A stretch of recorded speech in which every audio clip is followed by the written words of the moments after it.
তিনজন মানুষ, একজন বাবা, মা ও মেয়ে, একটি বড় পাথরের আড়ালে লুকিয়েছিলেন তীব্র রোদের খরতাপ থেকে বাঁচার জন্য।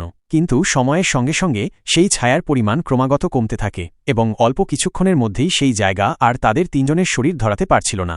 তখন শক্তিশালী বাবা হঠাৎ করেই তার মেয়েকে ধাক্কা দিয়ে ছায়া থেকে রোদে ঠেলে দেন। কিন্তু অবাক করার মতো বিষয় হল, মেয়েটি মোটেও ভয় পায়নি। সে শান্তভাবে রোদের মধ্যে হেঁটে যায়, দ্রুত তার গায়ে থাকা গরম কাপড় খুলে ফেলে এবং সরাসরি তপ্ত বালির ওপর শুয়ে পড়ে। তার বাবা মা কিছু বোঝার আগেই মেয়েটির শরীরের সব পানি মুহূর্তের মধ্যেই বাষ্প হয়ে যায়, আর মাত্র চোখের পলক ফেলার মধ্যেই সে পরিণত হয় একটি শুকিয়ে যাওয়া খোসার মতো পাতলা চামড়ায়। ভাগ্য ভালো, যারা অন্যকে রক্ষা করে তারা নিজেরা আঘাত পায় না, তাই বাবা মা সূর্য ডোবার পরেই ছায়া থেকে বের হতে সাহস পেলেন। বাবা ধীরে ধীরে মেয়ের কাছে গেলেন, তার শুকনো চামড়াটা আলতো করে তুলে মার হাতে তুলে দিলেন।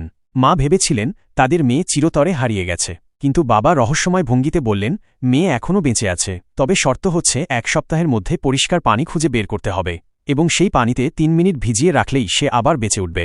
মা ক্ষোভে ফুঁসছিলেন, তবু মেয়েকে ফিরে পাওয়ার আশায় হাল ছাড়লেন না।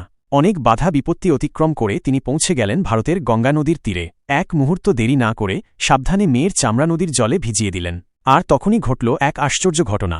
মেয়েটির হাত পা ধীরে ধীরে ফেপে উঠতে লাগল, একটা শুকনো স্পঞ্জের মতো পানি শোষণ করে সে আবার জীবিত হয়ে উঠল। মার মুখে স্বস্তির হাসি ফুটল। কিছুক্ষণের মধ্যে বাবা ও এসে হাজির হলেন, আর একসময় পরিবারটা আবার একত্রিত হল।